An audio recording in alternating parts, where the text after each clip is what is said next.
Alright, so welcome back, and let's detail out the site plan. So let's go to site plan here.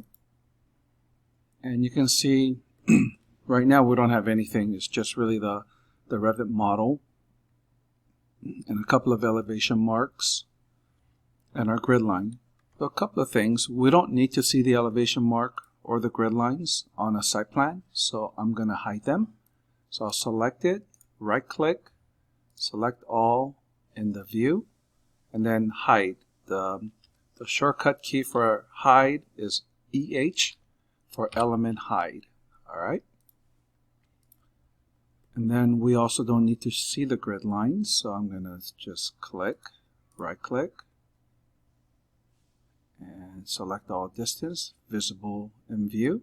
And again, if you can't remember EH, you will see this little light bulb here, or I believe you can right click and say hide in view, elements. So multiple ways of going about that. This is the Revit origin, survey point and project base point. I'm just going to do like a window selection. I probably selected some walls in there, so I'm going to go to filter and then uncheck, because these are the two things that I wanted to select: the project base point and survey point, which are these things.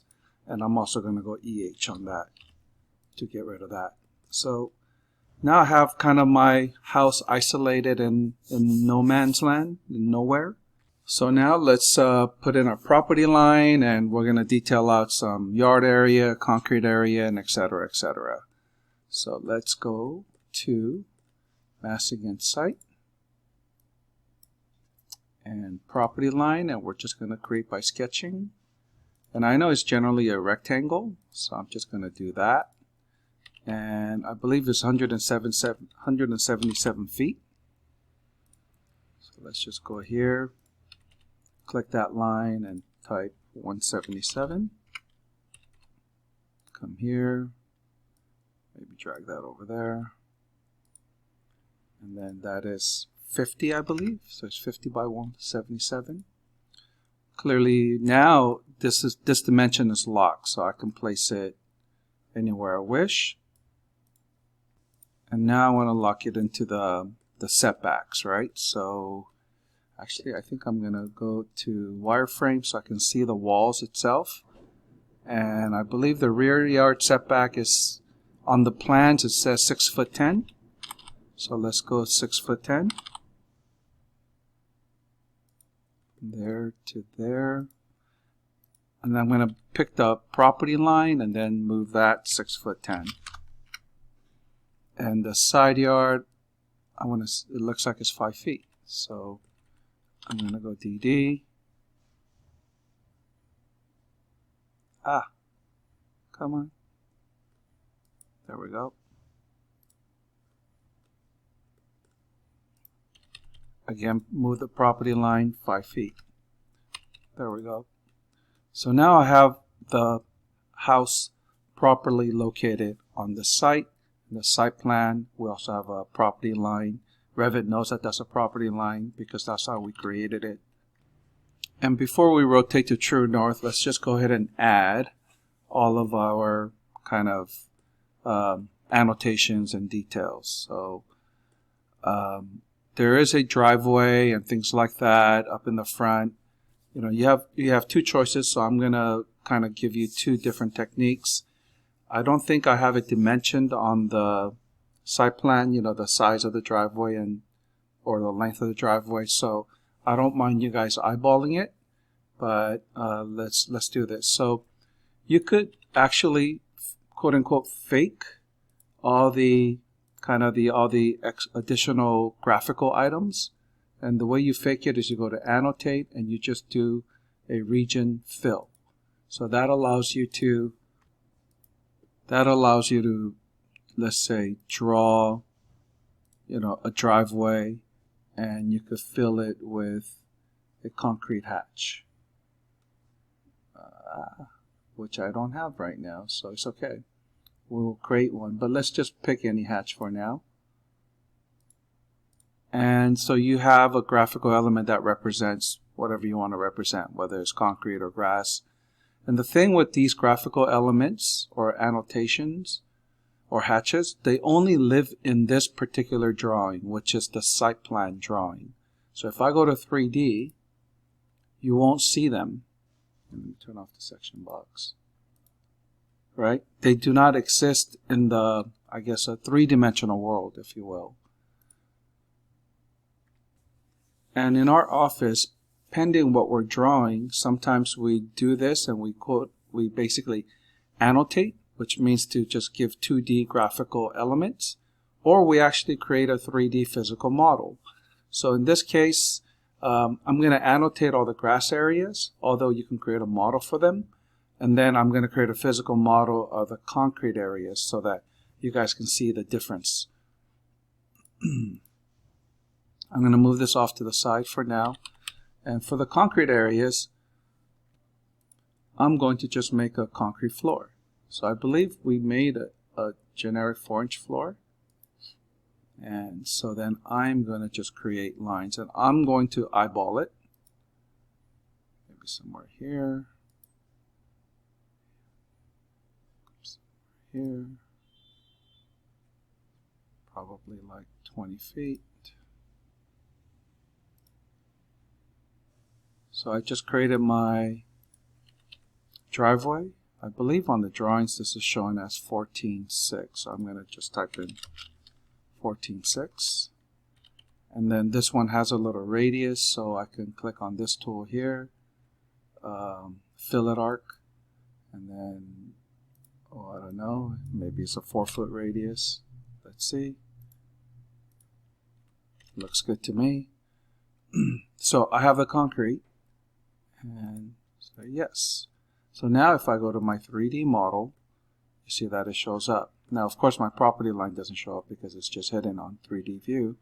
So that's the difference between having a physical, like a 3D Revit element versus a 2D hatch. So if I put this hatch next to it, it doesn't exist in the quote-unquote in the real world. So if you want to show this texture now as concrete, again, you can right-click and cheat and, you know, just change that particular element. But now let's just kind of take our time and create the proper family so that it shows properly. So we're going to go here and let's just call this, instead of generic 4, we're going to rename it and say concrete. Like that, so that we know we want the, oh, it's already in use. Oh, never mind. Maybe we already have one. Ah, I guess we did create it. Ah, but we didn't create the actual texture. That's perfect. Let's go here.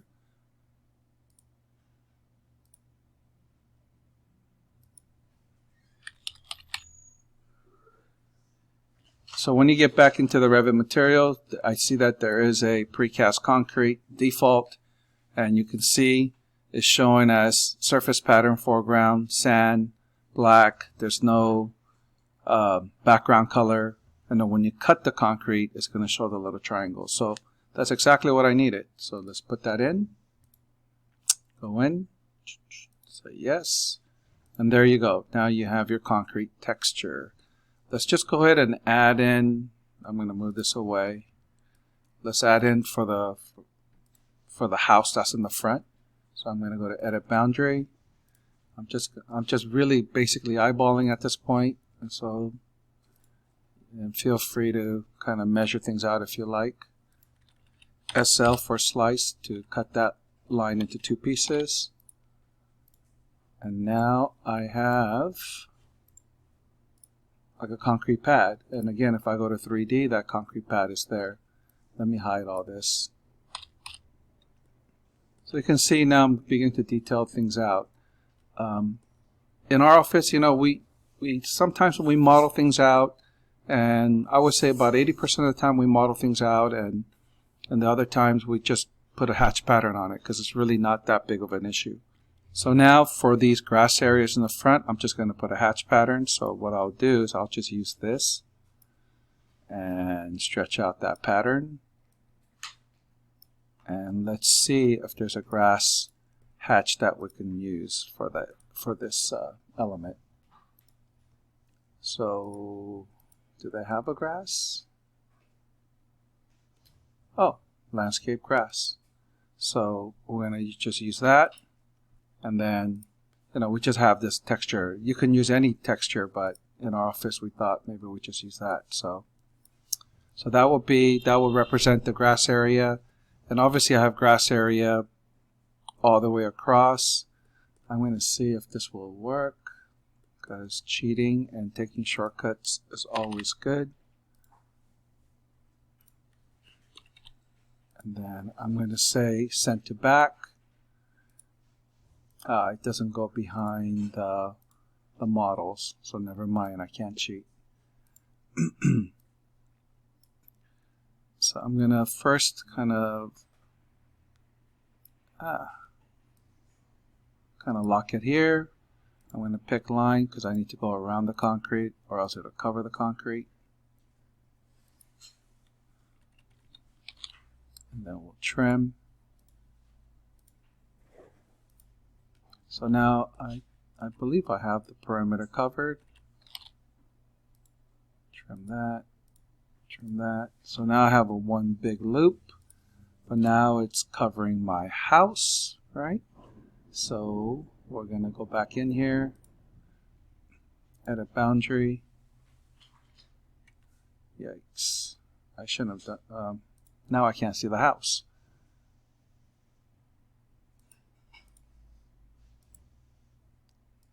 Oh.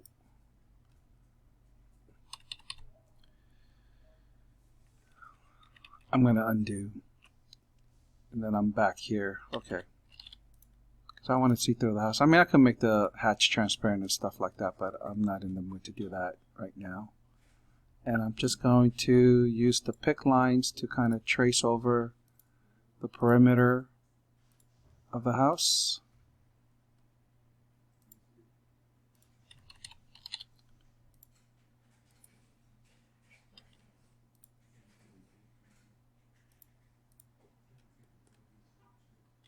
So I think that's good. So it's basically, I have this hatch with a little donut pattern in the middle. So there you go. So I have all of my grass area, and it seems like I'm showing a couple of white boxes for the house in the front and the garage, and then a little pathway. I'm going to let you guys do the pathway yourself. The box, let's see, I'm just going to go ahead and use annotate and quote-unquote cheat. And it seems like the house is about yay big.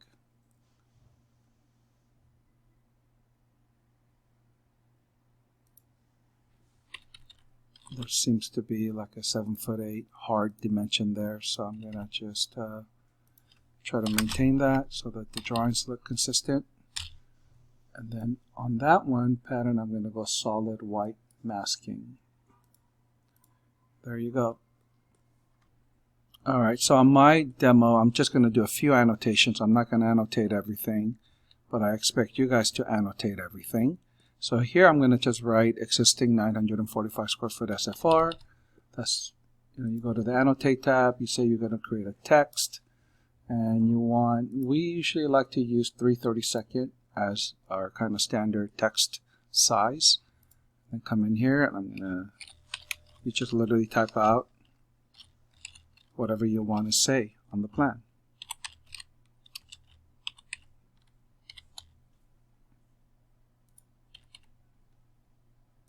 On the floor plan right now, the scale is showing 1:20, which is kind of like an engineering scale.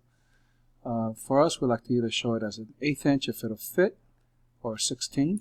So let me see what scale we were showing it here. Oh, 1/16. So let's move that to 1/16.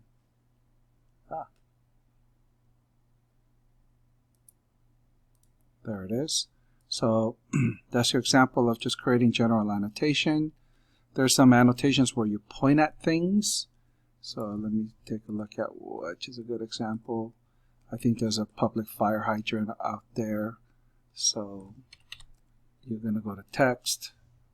You're going to say, I want an arrow. I like to have these two things on. And then you're going to point to wherever you're pointing at.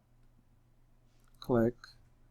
So it's like a series of 3 clicks, and then existing, fire hydrant, public. So just please copy the PDF handout that I gave you. So that's how you make a leader. And our leaders, I like to have the arrowhead filled.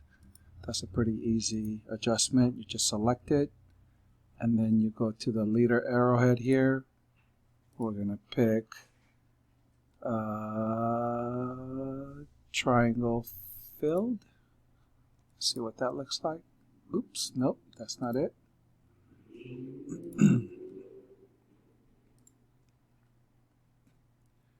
Arrow filled. There we go. And then there's like streets and things like that. So we're just going to do a detail line. Again, annotate, detail line, shortcut key is DL. Usually I am pushing the shortcut key. Sidewalks are usually 5 feet, and then there's the curb, which is another 5 feet. So instead of like randomly drawing and then trying to dimension it, you can definitely put in an offset here, 5 feet. So I go like this, and it draws me a line 5 feet offset. And then I can go back here, do another 5 feet, and then get out of it and come back in with the detail line, and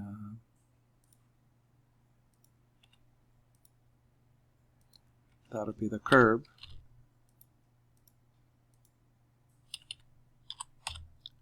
I just typed DL on my keyboard, and I'm just going to somewhat fake it, and maybe I'll just put another line for the curb thickness. Technically it'll be that, right?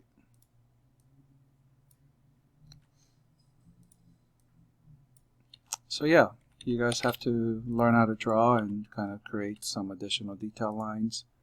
And graphically, these things continue down the street, and so with that. So to continue. Okay. I see some like spot elevation marks, so let me see if we could do that. So if under the annotate you have the spot elevation, and you're going to just put that there. Later.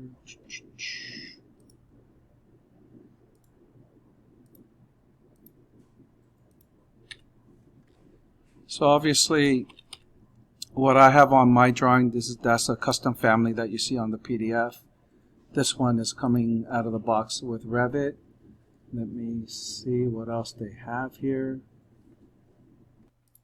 Alright, so yeah, all of their spot elevation out of the box. You know, these are also all very intelligent because Revit has the ability to move your model in like real world, I guess. So if your property is like 15 feet above sea level, you could actually place it 15 feet sea level, and then when you click on items, it'll know what height it is. But in our case, this is a simple project and everything's relatively flat, and we're not trying to get the actual elevation point you know, above sea level. So we actually we're going to cheat. And so I didn't want to get into family creation, but I think in this video it may be worth it. So when you pick this thing, you can, wait, how come I can't edit it? First of all, we'll get in here, and instead of showing the arrow, I am going to show a dot filled. I kind of like how these things look, saying it's just kind of different, you know, trying to make it a different symbol, I guess. And, you know, I'm not going to start editing families per se. Let me just show you guys how to mask and kind of, I guess, cheat. And, you know, sometimes you do want to cheat, and sometimes when you cheat, it'll come back to bite you in the butt. So, but again, experience will tell you, you know, when you should and when you shouldn't. In this case, I'm just going to put in a regular text, and it seems like the elevation is 1239.5. So I'm just going to click here, 1239.5. And then when I put it over that, I'm just literally covering over this text, right? So, and actually it's really interesting because this is a 3D model. Revit knows where it is. You could not do these elevation marks on the hatch pattern. So Let me see. Because there's nothing there, right? In reality, or in Revit's world, it doesn't physically exist. So I notice on my site plan, I don't want to have to give you all of my family at this point. So it seems like we have some elevation marks on the grass and things like that.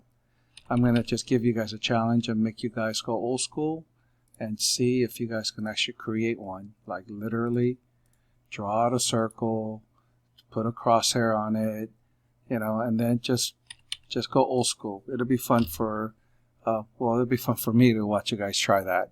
So I'm not going to show you guys how to make a custom family quite yet. All right, so I think I've shown you guys enough. So just finish out the site plan. Please put all the dimensions in. Let me just kind of give you a really quick demonstration on dimensions. So I like to do continuous dimension lines. So when you click on one, I can just say edit, and that allows me to stretch out more lines. So I can do that. And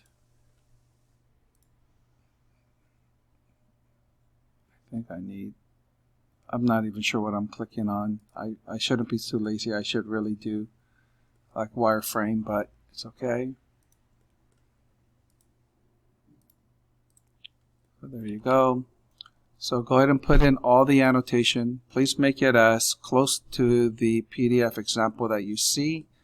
Please take the time, try to create things.